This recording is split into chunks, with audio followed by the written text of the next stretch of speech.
गांव में दो भाई रहा करते थे, रोहन और रोहित।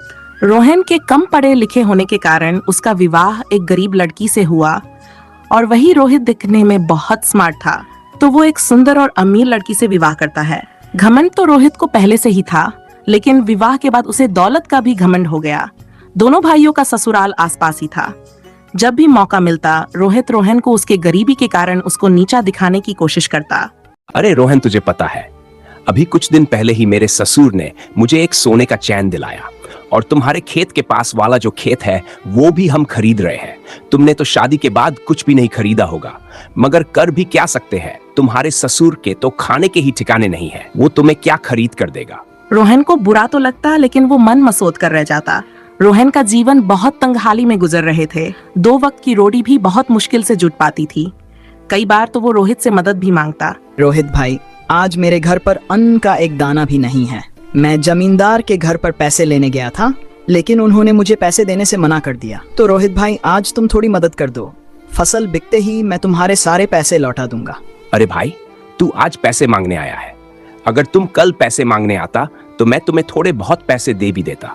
मैंने तुमको बतलाया था ना, तुम्हारे खेत के पास वाला खेत जो हम खरीद रहे हैं, तो आज सुबह सुबह मेरे ससुर जी घर में जितने भी पैसे थे वो लेकर चले गए। घर में आज पैसे नहीं है। किंतु रोहित ने कभी उसकी कोई मदद नहीं की।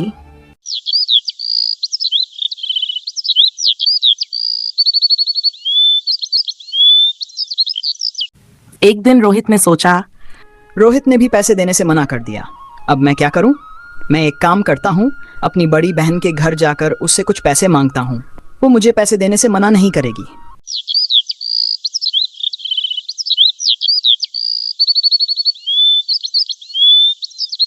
आगे बढ़ने पर उसे एक बूढ़े बाबा दिखाई दिए। अरे बाबा जी, इतनी गर्मी में आप भारी मटका लेकर कहाँ जा रहे हो? कहीं नहीं बेटा, बस पास वाले गांव में मेरा घर है, वहीं ये मटका लेकर जा रहा हूँ। मैं भी तो पास वाले गांव में ही जा रहा हूँ। लाइए, ये मटका मुझे दीजिए, मैं लेकर चलता हूँ। नहीं बेटा, मैं खुद लेकर चला जाऊंगा। ये मटका तुम क्यों तकलीफ उठाते हो? अरे बाबा, मैं भी तो आपका बेटा जैसा ही हूँ। लाओ, मुझे दो ये मटका। रोहन ने बाबा से मटका ले लिया। दोनों साथ साथ गांव पहुंचे। रोहन ने बूढ़े बाबा के घर तक मटका छोड़ दिया। ठीक है बाबा, अब मैं चलता हूँ। और अपनी बहन के घर पहुंच गया, मगर उस समय बहन घर पर नहीं थी। अरे जीजा जी, दीदी कहाँ है? तुम्हारी बहन अभी घर पर नहीं है। साले साहब, क्या काम है मुझसे कहो। मुझे दीदी से बहुत जरूरी काम था। जीजा, मैं आपको क्या बताऊं, अभी मेरे घर के हालात बहुत खराब हैं। मेरे पास 2 वक्त के खाने के भी पैसे नहीं हैं। तो इसमें हम क्या कर सकते हैं? हमारे पास थोड़े ही कोई पैसों का पेड़ है, जिसमें से पैसे तोड़कर हम तुम्हें दे दें। अभी हमारे पास पैसे नहीं हैं। पैसे मांगने के अलावा कोई काम है तो बतलाओ, नहीं तो यहाँ से जाओ। ठीक है जीजा जी, मैं चलता हूँ। जीजा जी ने उसको घर से भगा दिया। दुखी होकर वह अपने गांव वापस लौटने लगा।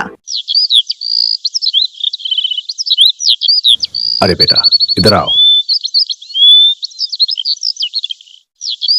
अरे बेटा, तू इस गांव में किसके घर आया था? अरे बाबा, मैं अपनी दीदी के घर पैसों की मदद मांगने आया था। रोहन ने अपना पूरा कहानी बाबा को बतलाया। बेटा, तू इन तीनों घरों में से एक घड़ा ले ले। क्यों बाबा, इन घरों का मैं क्या करूँगा? अरे बेटा, तू इतनी दूर से पैदल चल कर आया है और पैदल ही जाएगा। बेटा, अगर रास्ते में तुझे भूख लगे तो इन घरों के अंदर लड्डू है, तुम इस लड्डू को खा लेना। नहीं बाबा, मुझे नहीं चाहिए। आपने मुझे पूछा, मेरे लिए वही बहुत बड़ी बात है। अरे बेटा, ले लो, तुम भी तो मेरे बेटे जैसे ही हो। फिर बाबा के बार बार कहने से रोहन वो घड़ा ले लेता है। बाबा, अब मैं चलता हूँ, नहीं तो घर पहुँचते पहुँचते शाम हो जाएगी। फिर वो अपने घर की तरफ जाने लगता है। आज आप अपने दीदी के घर गए थे। आपकी दीदी ने हमारी कुछ मदद की। हाँ, मैं दीदी के घर गया था, लेकिन दीदी घर पर नहीं थी और जीजाजी ने मुझे घर से भगा दिया। इसका मतलब आज भी हम दोनों को भूखा ही रहना पड़ेगा। नहीं, आज हमें भूखा नहीं रहना पड़ेगा। मतलब मैं कुछ समझी नहीं। अरे नहीं, जब मैं दीदी के घर से वापस लौट रहा था, तब मुझे एक बाबा मिले और उन्होंने मुझे एक लड्डू से भरा घड़ा दिया। वो बोल रहे थे कि अगर रास्ते में भूख लगे तो इन्हें खा लेना, लेकिन मैंने नहीं खाए थे। वाह, ये तो बहुत अच्छी बात है। जाइए वो लड्डू ले आइए, अपन दोनों खाएंगे। आज मैंने भी सुबह से कुछ नहीं खाया। रुको, मैं लेकर आता हूँ। जैसे ही रोहन घड़े को खोलकर देखती है, वो चौंक जाती है। अरे बाप रे, सोने की मोहरें, वो भी इतनी सारी। अरे क्या हुआ आपको? अरे बाप रे बाप, इतनी सारी सोने की मोहरें। तुम्हें ये घड़ा किसने दिया? मैं सच कह रहा हूँ, मुझे ये घड़ा एक बाबा नहीं दिया। पति देव, मुझे तो अपनी आंखों पर विश्वास ही नहीं हो रहा है। मुझे लगता है ऊपर वाले ने अपनी सुन ली। हाँ, तुम सच कह रही हो, मुझे तो अभी भी विश्वास नहीं हो रहा है। रोहन और उसकी पत्नी की खुशी का कोई ठिकाना नहीं था।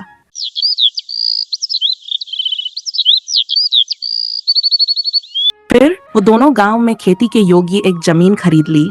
रोहन की तरक्की को देखकर रोहित को बहुत जलन हो रहा था।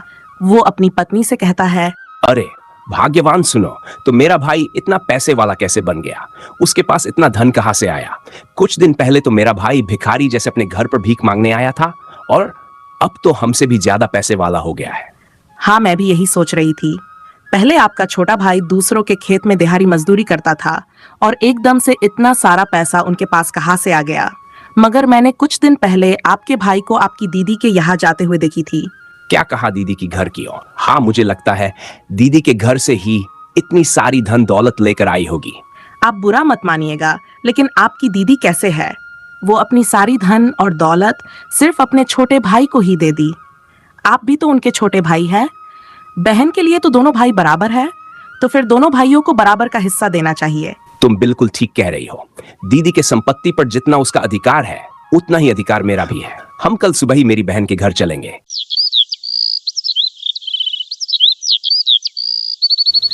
फिर वो दोनों पति और पत्नी सुबह सुबह ही अपनी दीदी के घर जाते हैं। उन्हें भी रास्ते पर वही बाबा दिखाई पड़ते हैं। अरे बेटा, ये मटका बहुत भारी है, तुम जरा इस मटके को उठाकर मेरे कंधे पर रख दोगे क्या बेटा? क्या तुम अपना काम खुद नहीं कर सकते हो? मैं तो कर लेता बेटा, लेकिन तुम देख रहे हो ना, मैं अब बूढ़ा हो गया हूँ। अब मुझ में पहले वाली ताकत नहीं रही। अब मैं ज्यादा वजन नहीं उठा पाता हूँ। कृपा करके इस मटके को मेरे कंधे पर रख दो बेटा। तुम क्या मुझसे पूछकर बूढ़ा हुआ था? खुद ही तो बूढ़ा हुआ था। अरे आप भी कहाँ इस बूढ़े की बातों में आ रहे हैं? जल्दी जल्दी चलिए, हम बस कुछ ही देर में पहुंचने वाले हैं। लेकिन रोहित ने उस बाबा का कोई मदद नहीं किया। वह अपनी बहन के घर पहुंच जाता है। अरे दीदी, यहाँ कुछ दिन पहले मेरा छोटा भाई रोहन यहाँ आया था। हाँ, कुछ दिन पहले रोहन आया था, लेकिन मैं उससे नहीं मिल पाई थी।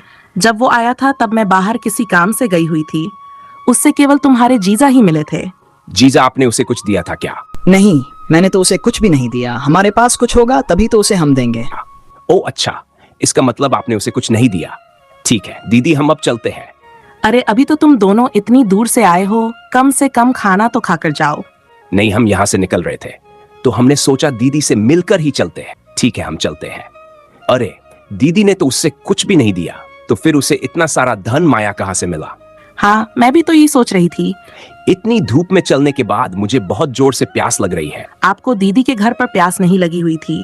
उस समय मुझे प्यास नहीं लग रही थी, लेकिन अब मुझे बहुत जोर से प्यास लग रही है। तुम जाकर कहीं से जल्दी से पानी लेकर आओ, मुझे चक्कर सा लग रहा है। उन्हें पास में ही एक घर दिखता है। वो घर उसी बूढ़े बाबा का था। क्या हुआ बेटा, तुम्हें मेरे घर की तरफ कैसे आना हुआ? बाबा, एक लोटा पानी मिल सकता है क्या? क्यों नहीं बेटा, आओ मेरे घर के अंदर आओ। बाबा, हमने तो तुम्हारी मदद करने से इनकार कर दिया था, फिर भी आपने हमें पानी क्यों दिया? तो क्या हुआ बेटा, वो तुम्हारा कर्म था, ये मेरा कर्म है। और बेटा, मैंने तुम दोनों को इस गांव में पहली बार देखा है। तुम दोनों इस गांव में किसके घर आए हो? बाबा, इस गांव में मेरी बड़ी दीदी रहती है, उससे मिलने हम इस गांव में आए हैं। अच्छा बेटा, तुम उस आरती के भाई हो ना? तुम्हारा एक और भी भाई है क्या? वो थोड़े दिन पहले तुम्हारी दीदी से मिलने आया था। हाँ बाबा, वो थोड़े दिन पहले दीदी से मिलने आया था, लेकिन ये आपको कैसे पता? अरे बेटा, जिस जगह पर तुम मुझे आज मिले थे, थोड़े दिन पहले तुम्हारा भाई भी मुझे वहीं मिला था। उस बेचारे बच्चे ने जबरदस्ती मेरे मना करने के बाद भी मेरा मटका लेकर मुझे घर तक छोड़ा था।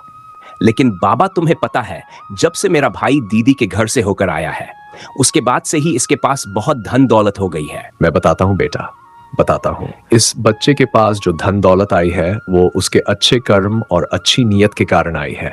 बाबा, मुझे कुछ तुम्हारी बात समझ में नहीं आ रही है। और मेरे भाई के पास ऐसे क्या अच्छे कर्म है जो उसे इतना सारा धन मिल गया?